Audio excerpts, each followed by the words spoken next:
Good people of the great nation, I welcome you to the first of the two-part discussion segments we have for you on Development Focus with Jide Ojo on ITV.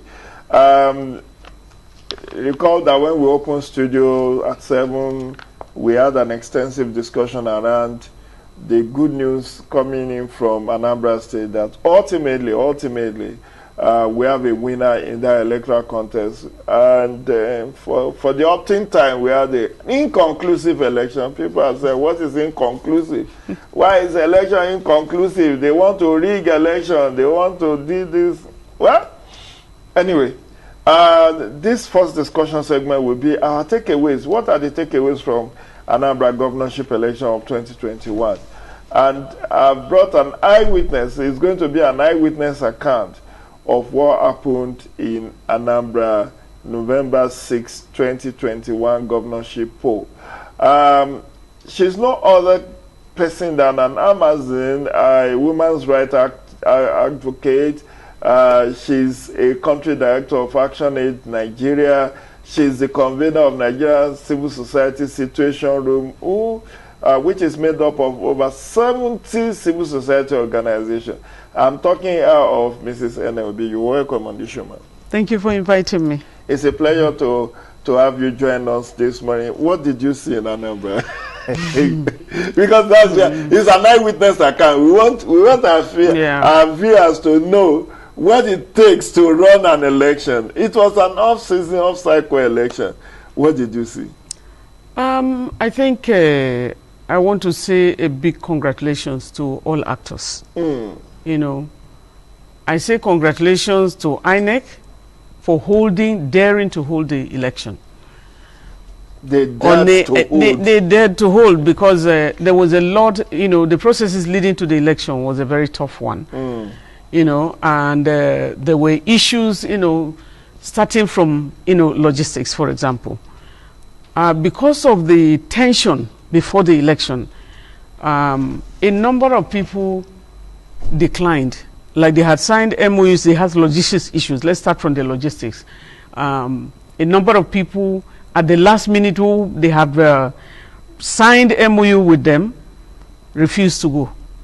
They refused to move because there was an uneasy calm. Nobody was really sure whether because of the kind of violence that happened about four weeks ago, there was a lot of bloodletting, and so many people did not want to go. And the fear, the air was still. Yeah, ominous. And so many of the logisticians, those who should have, the transporters, turned down their offer. And so deployment was a problem. The second angle of that is that those who were deployed, who had been trained, a lot of people, you can imagine the thousands of people that have to man the polling units that were trained. So many of them did not turn up at the time for deployment. And that was still fear. The number of the youth corps, some the mothers were calling and said, this amount of money is not worth your blood. So there was a lot of scare. Then the next one was the beavers. That's all the apparatus, apparently because many were not able to go, INEC had to then bring in some other ad hoc, because of the turn down, and you still have to provide people for, at that point. Some of them who came in were not the ones that were trained. Oh. And so, the beavers not functioning. In some places it was not functioning. It took a long, to have problem in about 400, spots was a big time. Our engagement with INEC later, why were the beavers, not functioning and all of that. Some of the explanations had to do with, the technical staff who were supposed to be roving. A number of them had to then be redeployed, to man polling stations. And so they have fewer people. So we can understand, because this is the first time that they were testing this on a massive scale. So there were issues. So you can say that, we cannot tell INEC, we cannot say that what you have done is good, because you said you were ready. If you were ready, it meant that ordinarily all the beavers ought to be functional. And you should have planned for all scenarios. All scenarios, but I will say, we are holding them responsible for the failure of the beavers. But we also have to understand the contexts in which they were operating. The other side of it, which was major, is the voter turnout. We congratulate the courageous ones who came out, because even as at the morning of the election, many of us, yes, we had deployed to the 21 local government areas, but a number of us we were not sure, the external, those who came for monitoring from outside, whether to deploy them that morning. Until, of course, there was media report immediately. The media was so courageous. So we want to commend again, the media houses, the journalists who went out, despite all the odds, because we woke up that morning, people were not sure, should they go out, should they not go out. You are here to monitor an election. And are you going to stay in your hotel room and not monitor? And so it was a double edge. But the moment people were sure they could go out, people started trooping out. The media started reporting live from the polling units. And we deployed our people. We went out. It gave us a lot of peace. And there was no harassment. On the security angle, there was a lot of deployment from the police and the other security agencies. A lot of deployment. They were friendly, because we had a meeting with the DIG. The first PRO called all of us at the civil society level and also the media to meet, to talk to them, to talk to us about transparency and accountability, and also accounting for the men we see on ground. They made promises and we held them to those, to account for those promises. So majority of the areas, we can say, were quite covered. Whilst in some places, a few places, you had INEC not reaching that point on time. And that's what happened in Ihiala yesterday. We deployed to all of the wards, but before midday, very few INEC officials were on ground. Around 10 a.m., my team, they were reporting live from every station, everywhere. INEC officials are not here. Security men are on ground, but we're not seeing INEC and we're not seeing the ad hoc staff. But eventually, the reportage started coming in, and that now INEC has arrived, so we're monitoring to every point. There were some hot spots, and one of our observers, we're lucky that she's alive, we're lucky that she's alive today because of the encounter some violence, but we did not find out. So all in all, those who dared to go out, we congratulate them. The courage of going out. And so you are looking at an environment where fear overtook everybody. We also commend, I want to commend IPOB, who promised that everybody should go out and they were not going to harass anybody. We didn't have harassment of anyone on from Saturday. Saturday was so peaceful. In fact, too peaceful, because of the kind of scary environment that we started. We wish that had happened, I think, before. The promises of people knowing, so that people can mobilize more. We're thinking on ground. We got into a lot of adverts to say, okay, how do we mobilize the people? After looking at some TV stations, we also went to the local radio and really did, heated, advertisements. So let's look at it this way. How many people did Nigeria Civil Society Situation Room deploy? What makes us who we are is through the members. Yeah. A lot of deployment by our members. We deployed basically, with our partners, more than 500. Wow. That was people who. But we talk about nobody got lost. Nobody got lost. Yes. Will you advocate that observers should now have life insurance when they are going on observation? Has it come to that point now? Because you told the story of this lady who ran into maybe an ambush or an attack, if she had died, who would have compensated her and her family, or compensated her family? Do you think we are getting to that point where if you are deploying now, you have to show insurance cover that we have done group insurance for you in the event that anything happens? Yeah, I think it's a tough one.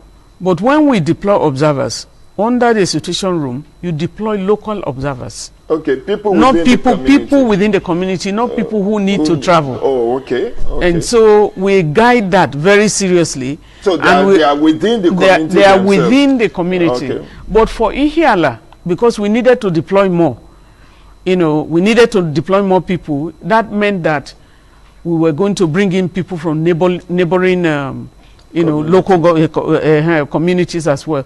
What we did was to match up those who were just beside Ihiala. They were able to come in. The issue of insurance is very, very important. But also, every observer is recorded and documented by INEC, because we have to get the observer status for everyone who was at the field level. And so both our members, from the members of the civil society room, Clean Foundation, for example, did a very serious assessment on ground before, and we used the result as we were going into the field. CDD did a lot of work. Yaga did a lot of work. So many other partners also did assessment on the ground. We won't take people to areas of, heated, any area of violence. We withdraw. And one of the advice from INEC too, when it's impossible for you to go to a place, you sense danger, you leave. Because you can't do it by force, even for the INEC staff. Nobody should play the hero. No, nobody. Okay. Now, let's also look at the logistics. A lot of Nigerians have blamed INEC, or not INEC, blamed the Road Transport Union. They got advance payment, maybe 50%, and then they refused to turn up. The MOU that they signed, is there no deadline to say, if you feel you will not be able to go ahead with this, please let us know, maybe 2 days to the day or a day to the day, and then return our money?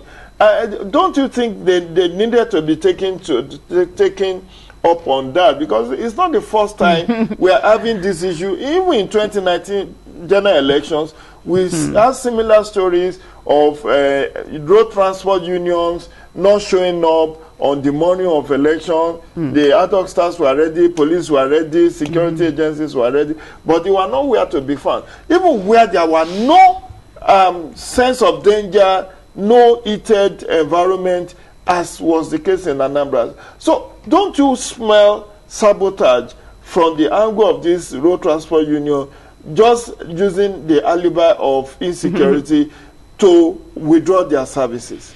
No, I want to say that, fear for life, fear for safety is real. And all those who went to Anambra, a lot of us were told, why are you going to Anambra at this time? Yeah, I got that message myself. The people were asking whether that I should not go to Anambra. So people will tell you that, but it's a commitment to the country. It's a commitment to patriotism. If we can't turn the table on the road transport workers, one of the advice we have given already is that if you want to engage National Union of Road Transport Workers, engage them. You need to engage their leaders. You need to make them part, a stakeholder, because they are major. Without transportation, you cannot go to the various environments. So have you engaged their leaders? Engage the Nigerian Labour Congress. The state level, if they want to cover, they have the locals who are from that environment, and so they will be able. They are also worried about the safety of their people. So don't just engage them, and people like you can just sign over the table. You can't sign off life. I'm telling you that the fear on ground was real. One journalist that told us, when we're going for the meeting with the police force, one of the journalists said, I have paid somebody to pay me, to take me for the next 2 days. I paid, he said, pay me, give me the money, and I will take you. The person returned the following day, said, tomorrow I am not coming to work, take your money. And that was also what was happening to INEC. Is the fear on ground is real. But do you guarantee them their own safety? Do they have insurance? That's another thing, But they will tell you, for some of us, because many of us, we did not have enough cars for the observers that we have on ground, to go there, we paid like 3 times what we ought to have paid. And so for INEC, we all got the reportage that for some of them, they paid 4 times to give them maybe more courage to go and risk their lives and all those things. But people should not be at a state where they are risking their lives. And so, many people had difficulties in the environment. So it's not only at the level of the road transport workers. We need to confront the reality. There is no cover, is given to the police force. Some of them were on ground. In some police stations, we saw like 40 policemen. And I'm like, men and women, what is happening here? Why are they, in other places you get 2, but they tried in the deployment. But we have to engage them on a long term.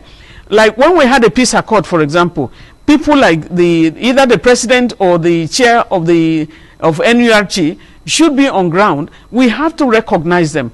It was a beautiful thing to have signed the peace accord. We really commend the efforts of the Peace Committee and the Kuka Foundation that mobilize all civil society to come and also bear witness with the accord signing. And we were on ground there. I think the atmosphere, the friendly, bringing together all the political parties, was something that it was so unique. So what happened would have happened. You are looking at how, in some cases, youth corpers were, we had lost some youth corpers in the past.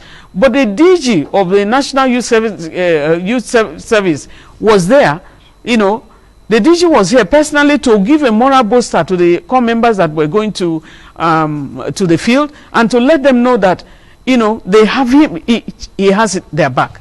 So we need to, So do you think if INEC has postponed the election by maybe a couple of weeks, situation will have improved, peace will have returned, the apprehension will not have been as high as it was on November 6th?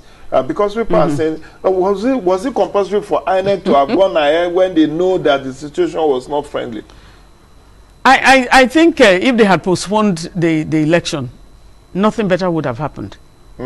Because what were you going to do extra in the condition that we find ourselves in Anambra State or in the Southeast? I think the best time, to have held it. But one of the things that I would say will hold INEC again is the PVC, collection. Exactly. The PVC came in so late that it may be on that account.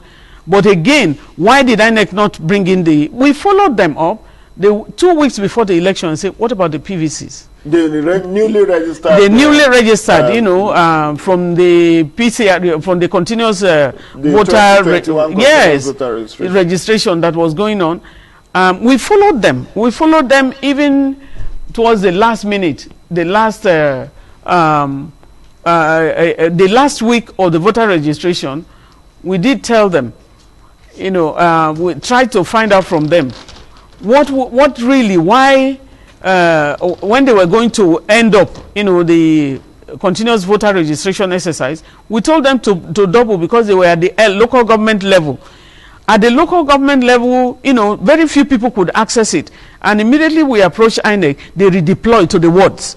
And there was so there was a heat. But then, the collection wasn't until Tuesday of the election, which was, which must have denied some people their voting rights. Yeah. Because that is not excusable.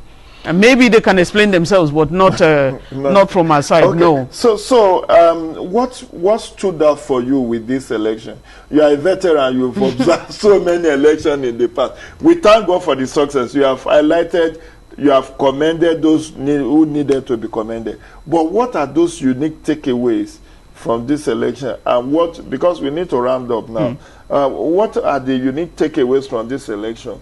And what do we do as we approach Osun and Ekiti in 2022?